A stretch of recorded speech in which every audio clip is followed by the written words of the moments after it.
a part of it, then why would you find my son guilty? At least 6 of the jurors were crying. Crying. One of the jurors conversed with my oldest son and said they did not want to convict my son. My son was advised, they did not want to convict my son. They were waiting for my son to get on the stand. My son was advised not to by his lawyer, who was sick. Most times, Old did not represent him properly at all. He did not bring in witnesses when we were told he would. This Judge Sweet was 80-something years old, falling asleep during my son's trial. And he actually gave wrong instructions to the jurors regarding my son's charges. People told my son to plead guilty even though he was not guilty. And this is what they tell all our young black men, to plead guilty. Just because we can't afford private attorneys. This is so unfair to us. The NYPD and FBI come in our neighborhoods saying all of our children are gang members because they hang outside and have nowhere to go. They are saying they knock on our doors with guns to us and our children, and they searched and they find nothing. They are saying they are gang members, but I live there and I know different. They charge them with these ridiculous RICO charges that were intended for the mafia. They give harsh sentences to many that don't even deserve it, just because they're black. My son is not and has never been involved in a gang.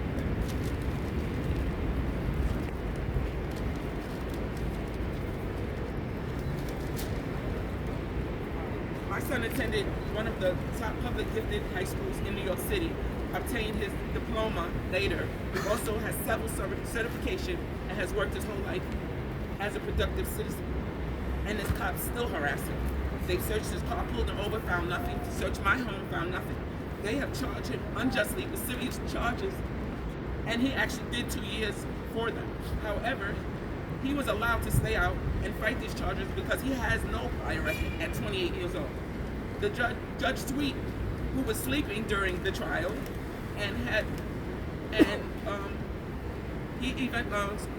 unfortunately he died. And a new judge was appointed, Judge Torres, who came in and dropped most of my son's charges.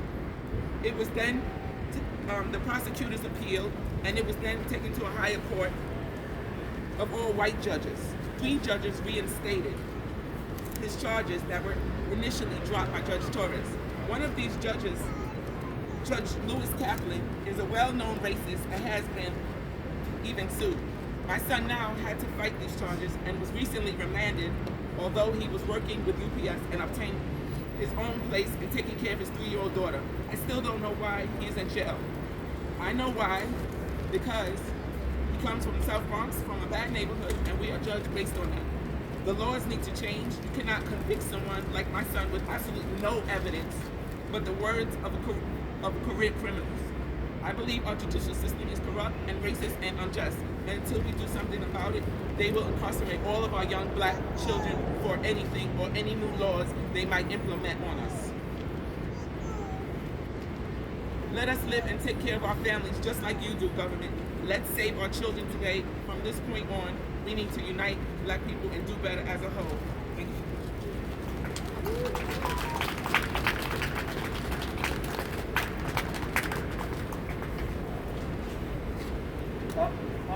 Oftentimes we meet family members like Kimmy, the family of Donnell Murray, the family of Taylor Murphy Jr. come to mind that we would work with, that we have seen their cases do not involve oftentimes physical evidence or any traditional evidence. Prosecutors at the state, at the federal level use loose conspiracy laws to lump them all together through the logic of guilt by association, and they're able to charge people who they say are involved with the actions of others.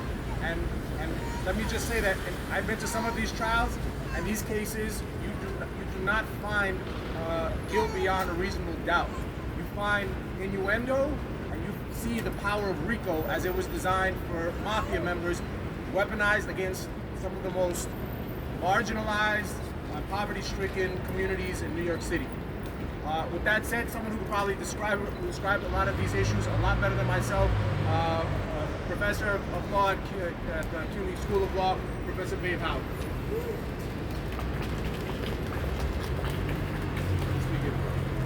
Okay, I'm Babe Howell, B-A-B-E, Howell, H-O-W-E-L-L, Professor of CUNY School of Law. I've been studying gang allegations for over a decade. In 2009, then Governor Patterson prohibited the NYPD from keeping a database of people who were stopped and frisked with no charges. What did they do instead? Create this gang database. And you have a question. How can you say your child is not a gang member, but they're in the gang database? The way they describe gangs or any crew, they take a neighborhood group and label it a gang.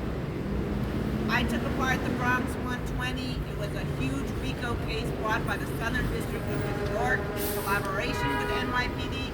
120 individuals were brought into supposedly the biggest gang takedown in the history of New York. I went through each one of the government's sentencing submissions, and fully half of those people accused of being gang members, accused of being in a gang war, were not alleged to be gang members by the U.S. Attorney themselves. Instead, it was claimed that they were associates of the people you grew up with. Associates of the people you grew up with.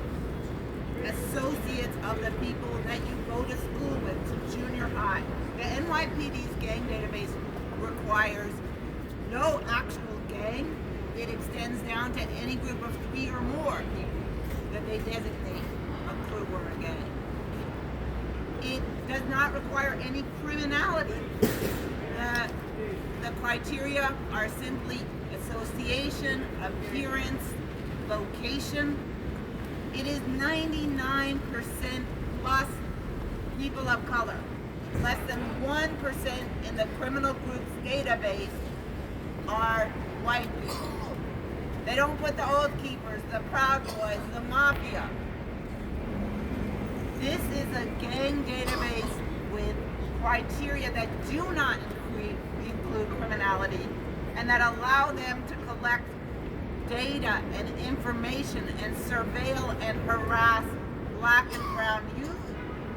We would not allow it for our own children. We did not permit it when it was simply a stop and frisk database, but when they slap that label on it, gang, we become complacent and even complicit. We need this report. We need to unpack what they're doing with the gang database. We need to unpack what the NYPD are doing with gang policing and with these mass indictments where they are giving deals to people with serious records while incarcerating people with minimal records for decades often. We need this report. We've met with the Inspector General on multiple occasions. We've been here before. They promised it over and over again. This information cannot be suppressed.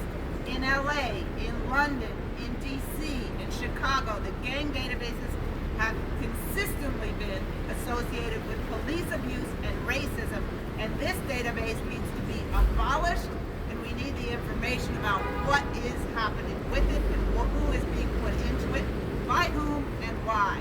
We need this report released now. Yeah! What do we want? Release the report.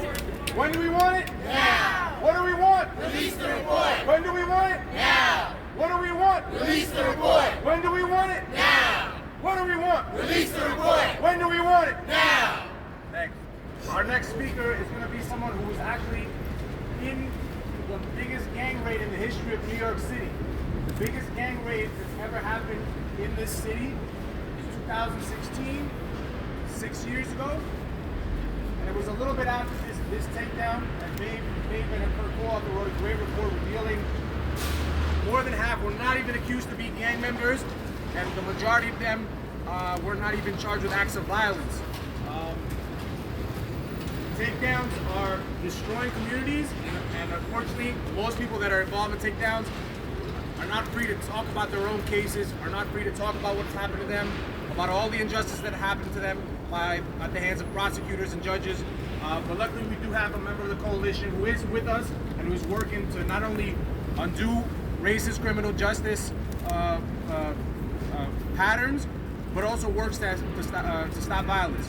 So I want to bring him up, Craig Lewis from the Legal Aid Society.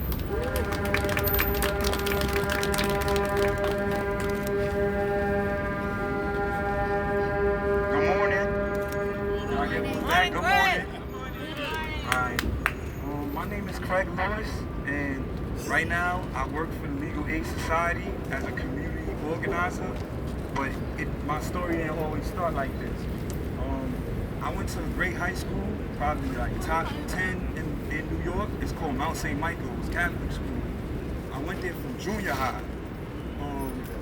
After high school, I went to college. I went to the University of Bridgeport and I got my bachelor's. After I got my bachelor's, I went back to get my master's in my MBA program with hopes of adding accolades so I could become a lawyer. I could go to law school with 2 degrees. On my last semester of grad school, I was indicted for the biggest gang takedown in New York City history. Let me reword that. I went to Mount St. Michael since junior high school. That's uniform and strict schooling. I made it all the way to grad school. And due to a gang database, I was thrown in a bunch of mess. I was thrown in between 120 people, and I was categorized as one of the most violent gang members in New York. This gang database isn't fair because if the police did their job and their research, they would have known I was straight out of Catholic school. They would know that I was here to try to help my community. They would know that I was trying to lead other people to go to school as well. None of that mattered. The gang database is like a secret database that we need transparency so we can help the others that may be on that database. We may be the answers to stop what they say crime is going on. Or maybe they don't want it to be transparent because they don't want us to stop it. I don't know. Well, here I stand today. I wasn't able to become the lawyer I wanted to be. They use my music, they use my Instagram, they use everything but a crime to penalize me. I copped out to weed. Almost 300 pounds of weed that I didn't sell. And then when I came out of jail, I was able to purchase weed in the stores. I don't really understand what that's about, but I mean, maybe somebody else could tell it, maybe a politician, or maybe the president. 'Cause at the time, they let Trump in the office. And then my case went from 10 to 12 years down to just a weed plea. And up to this day, I don't really understand how that could happen. I wanted to be a lawyer. They stopped that, but I'm blessed to be working with legal aid and a strong team of lawyers that's standing right behind me. I came out here to speak my piece on behalf of my community. I'm from one of the toughest neighborhoods in the Bronx, but I'm really one of the smartest kids to ever come up out of there. And I don't believe that this database is fair. I needed to be transparent so I could go back into my neighborhood and go talk to the people that they're saying is causing all this violence. Maybe if it's transparent, we could put a stop to it. Let me say this again. If it's transparent, we could probably put a stop and make a change. If you don't make it transparent, maybe you don't want us to stop it or make the change. Maybe you want to keep sweeping and penalizing people. Out of 120 people, there had to be at least 20 people that didn't do anything. Let's go back into Maiden's report. Out of 120 people, 60 people were not in a gang. On the news, it said 120 violent gang members. 60 people were not in a gang. So that makes it a community raid, not a gang raid.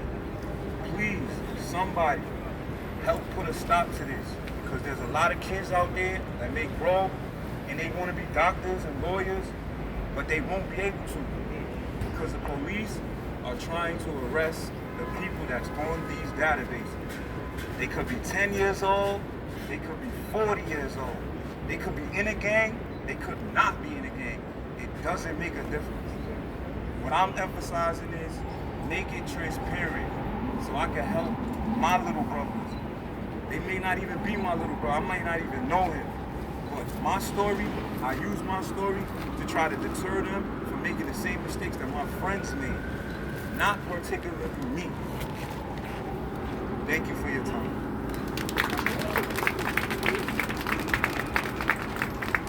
What do we want? Release the report. When do we want it? Now. What do we want? Release the report. When do we want it? Now. When do we want? Release the report. When do we want? Now. What do we want? Release the report. When do we want it? Now. All right, thank you. Next, we're going to bring up a New York City public defender. Public defenders, of course, you have to see a lot of this in person, in the court system, away from cameras, away from the public eyes for the most part. So we wanted to bring up a member of the Black Attorneys of Legal Aid Caucus, Marva Brown.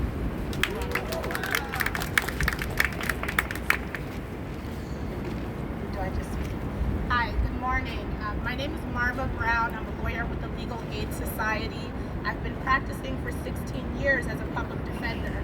And what that means is I've stood up in court thousands of times in the Bronx County, in Kings County, with young people who are charged with crimes. And when we go in front of the judge, that first court appearance is the arraignment, and that's where a judge decides whether or not bail is going to be set, whether or not a client is going to get to go home to fight their case, to assist in their defense, to continue with their lives, working, taking care of their children, maintaining stable residence. And oftentimes we hear from the district attorney, this person is a suspected gang member. And that phrase, suspected gang member, makes the difference between a person being released on their own recognizance or having bail set. And it's so important that the Inspector General releases their report because we need transparency. We need to know, why was this person put on a gang database? What information did they have? But what we know is that most of the people on the report are Black and brown people. 99% are non-white people. And the Black attorneys at the Legal Aid Society, we started our caucus because we work with people, representing people that look like us, and we understand more seriously than anyone else what it means to be Black in court. To know that when we walk through those courthouse doors, we are looked at as suspect. And so when we represent our clients and they say, I'm not a gang member, I just live in Crown Heights. I'm not a gang member, I just live in Bed-Stuy. I'm not a gang member, I just live in the Kingsbridge houses. We have to understand what it means to grow up in communities that are criminalized, communities that are over-policed, and understand that just because you live in a neighborhood, just because you have friends and family that live in the projects and you associate with them, you talk to them, you love them, you care for them, that doesn't mean you're a gang member. And the fact that we have thousands of kids on this database who have committed no criminal offense, no criminal activity, yet a district attorney can stand up in court and say they are a suspected gang member. That's wrong, and it hurts them. It hurts their lives, it hurts their chance at fighting their criminal case. Because we know when bail is set, a defendant is more likely to plead guilty to get out of jail. And so that's not justice. We need the Inspector General to release the report so that people can fight their cases with the strength of full knowledge and transparency. So we're asking that the Inspector General do their job, do what they've promised to do since 2017. Release the report. Thank you. Yeah. What do we want? Release the report. When do we want it? Now. What do we want? Release the report. When do we want it? Now. Say it loud enough so that the Inspector General's office can hear you up there. Up in meeting late. What do we want? Release the report. When do we want it? Now. What do we want? Release the report. When do we want it? Now. What do we want? Release the report. When do we want it? Now. Our next speaker is going to be another one of the youth leaders, a public safety organizer from the Red Hook Initiative, Miles Westbrook.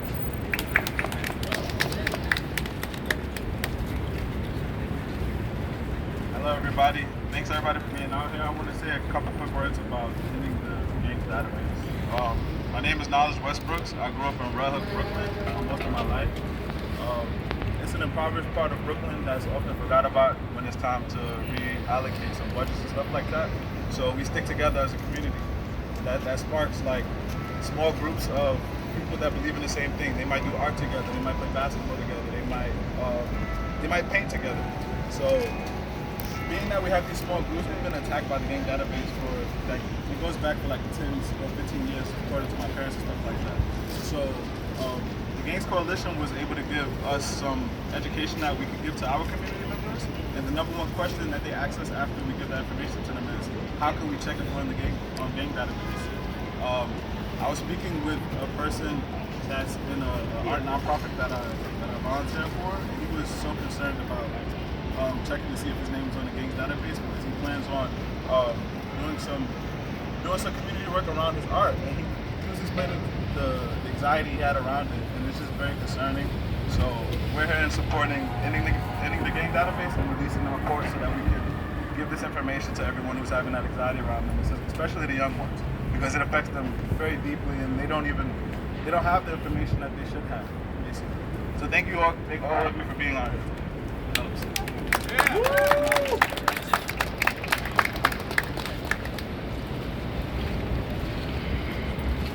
What do we want? Release the report. When do we want it? Now. What do we want? Release the report. When do we want it? Now. Next, we're going to have from the Envision Freedom Fund, Tanya Matos. Give her a round of applause.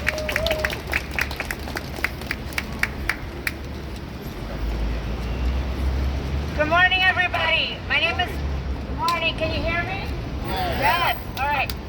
My name is Tanya Matos, and I'm with Envision Freedom Fund. I want to ask, what does the NYPD think it's trying to hide? Even without this report, we already know that in many ways, this secret racist database is criminalizing thousands of people and endangering their lives. Why does this administration not want this report to see the light of day? Because it will prove that their system does not work. Their gang database, like so many gang databases across the country, is corrupt and leads to destroying lives instead of what they claim will bring public safety. There is no safety in falsely claiming children and adults are gang members. You know who else uses gang allegations? Is DHS and ICE. They use this information to arrest, detain, and deport, or to merely justify heavy policing in immigrant communities, like the ones I grew up in Jackson Heights and Corona, Queens. The people have been asking for an examination of this secret database for more than 5 years, long before thousands of people across the country took the streets demanding racial justice in 2020. And we won't stop until this database is abolished. Without transparency and accountability, there is no justice and there is no public safety. Thank you. What do we want? Release the report. When do we want it? Now. What do we want? Release the report. When do we want it? Now. What do we want? Release the report. When do we want it? Now. 5.5 years ago, we were out in front of City Hall making this demand. We've come in front of this office several times. The DOI commissioner has promised it within this year after all of the delays that we've already encountered. What the public starts to feel when you delay a report for 5.5 years is that it's not the pursuit of the truth that's stopping you, but it's politics. It's an administration. It's perhaps it's City Hall that doesn't want the release of this report happening. In Chicago, they found that police officers were falsely putting people into the database, were putting some of their entries and occupation of the people that they added, things like scumbag, bum. In LA, there were toddlers that were added, children that were 1 year old when they were put into the database. Everywhere you look into gang databases or into gang policing practices, you see scandalous things that would only happen to black or brown communities. You wouldn't see the things that you see in the gang databases, the guilt by association, happening in white communities. And again, they are using the gang database as a conveyor belt to ultimately lead them to prosecution and incarceration. Prosecution that is based on guilty association, and they uses conspiracy and RICO that was designed for mob bosses, not children and young people in public housing, to achieve easy convictions, or in many cases, as maybe people have already talked about, plea deals, because people know that they can't fight the laws. They can't fight the power of the prosecutors when they use RICO and conspiracy. So the Inspector General needs to do this small step so that we can continue to push and fight and erase the gang database. We need the report, but ultimately our coalition and our allies, and thank you to everybody who came out here, is dedicated to erasing this database. We also have a bill in the City Council, Intro 360, that is specifically and directly designed to abolish the gang database and make sure that there is no replacement. It would be one of the first of its kind in the entire country. That bill is also something that we'll be pushing, but it also starts with transparency. The little that we know has already disturbed us. The little that we know has already made people in communities like Red Hook, the South Bronx, Harlem, concerned about where they live or who they know or what colors they wear will land them on a secret list. What don't we know? And that's the job of the Inspector General, is to give us some of those answers and to finish this investigation after 5.5 years. So we demand this report immediately without further delay. And again, we are going to be dedicated to erasing the gang database and also helping family members who are fighting these cases make sure that their kids, Juju, Donnell, Taylor, Murphy, Bam, all the young men that we've been in contact with their families are released. So thank you, everybody. If you guys have questions, we'll take questions for a few minutes. Just need your name and the spelling of your name, please. Sure, my name is Josmar Trujillo, Josmartrujillo. And if anybody has any questions, we'll take some questions now.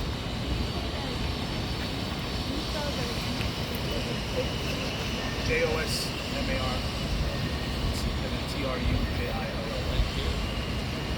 All right, any questions? Have you gotten any reason for the delay? Huh? Have you gotten any reason for the delay? Reasons for delay? Any notification? Why it's been delayed? No. The Inspector General's office hasn't given a reason for delay. There's some indication they have an interim IG right now, but other than that, we have no reason to believe there's any delay other than politics. Thank you. Questions? All right, thank you guys for coming out. Thanks everybody for coming through. Thank you.